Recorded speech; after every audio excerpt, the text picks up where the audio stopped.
Ahojte, pozdravujem vás, vítajte opäť v Dúbravke, vítajte pri ďalšom z unboxingových videí. V dnešnom videu budeme otvárať túto krabicu recyklovateľného typu a sú tu kopačky, ktoré sú definované ako kopačky, ktoré ťa majú podporovať v rýchlosti. Jo? Ak ste milovníkom prvej triedy, tak mám tu Puma Ultra Ultimate 5. generácia v prevedení FG. Už to není FG lomeno AG, takže to hovorím vopred. Puma urobila nejaké tie zmeny, takže toto je produkt určený primárne teda len na ten prírodný terén, ale k tomu sa samozrejme ešte postupne dostaneme. Cenovkovo taktiež tá cenovka trošku narastla, 230 €. Samozrejme, ak tam hodíš zľavový kód Kopackov, bude to zase o niečo menej, takže kľudne si ho tam aplikuje a pokiaľ ťa práve tento produkt zaujíma, tak ako vždy pod videom slovenský, český link a jedným klikom sa presmeruješ presne na obsah tejto krabice, ktorú ideme teraz rozbaliť. A pokiaľ by si napríklad tieto kopačky chcel vyhrať, alebo hoď ktoré iné, herohero.co/Kopackovo. Je to moja nová komunita, takže budem rád, ak sa pridáš a možno budeš mať šťastie a vyhráš kopačky podľa vlastného výberu, takže určite prídi, budem sa tešiť.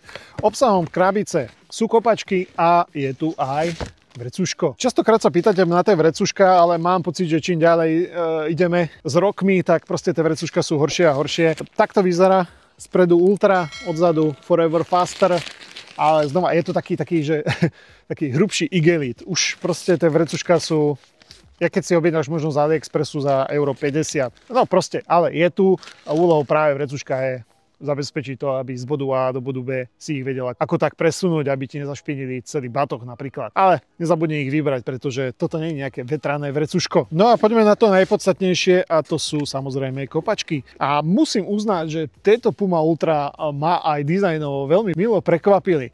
Je to samozrejme syntetický model, ktorý obsahuje aj nejaké tie eko prvky, ale najskôr si ich ukážeme, takže pozrite sa na ne, ako vyzerajú teda na reálnom svetle. Vonkajšia strana, pohľad zhora, vnútorná strana, nechyba tu nápis, že Ultra, podrážka a takto vyzerá päta znova s nápisom Ultra. Ešte na opresnenie, teraz aktuálne je vonku -3, takže aj ten materiál sa tak trošku tuchšie chová. Ako náhle tú nohu v tej kopačke zahraješ, tak ten materiál dokáže ešte veľmi povoliť.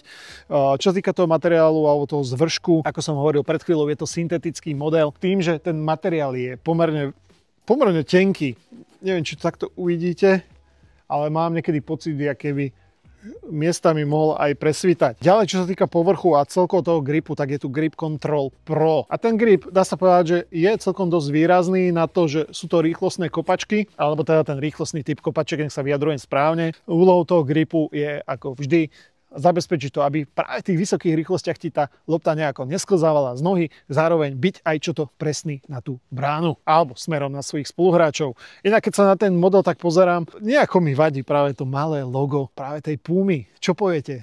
Ako sa vám ľúbi to logo? Ja by som osobne ho asi potiahol úplne dole, tak ako sme zvyknutí, pretože toto vyzerá nejako tak, ako keby som objednal z AliExpressu. Zatiaľ čo tá vnútorná strana za mňa vyzerá veľmi dobre, ale tá vonkajšia strana, no, nehnevajte sa Puma, ale vedel by som si to predstaviť aj trošku lepšie. Ďalej, čo sa týka obopnutia nohy, o to sa stará Power Tape systém, čiže stará sa o to gumička, ktorá fakt, že veľmi dobre obopína tú nohu, ale aj komfortne. A celkovo ten Power Tape systém, či sú to Future, Ultra, proste funguje veľmi dobre a niekedy máš miestami aj pocit, že proste tie šnúrky tam ani nepotrebuješ, ale šnúrky tam nechávaj, pretože šnúrkami tú nohu ešte lepšie utiahneš, čiže to utiahnutie lepšie reguluješ. A aj keď sa pozrite na tie šnúrky, tak aj to viazanie vyzerá veľmi exkluzívne. A keď som už pri vás, tak pozrite sa na tú oblasť päty.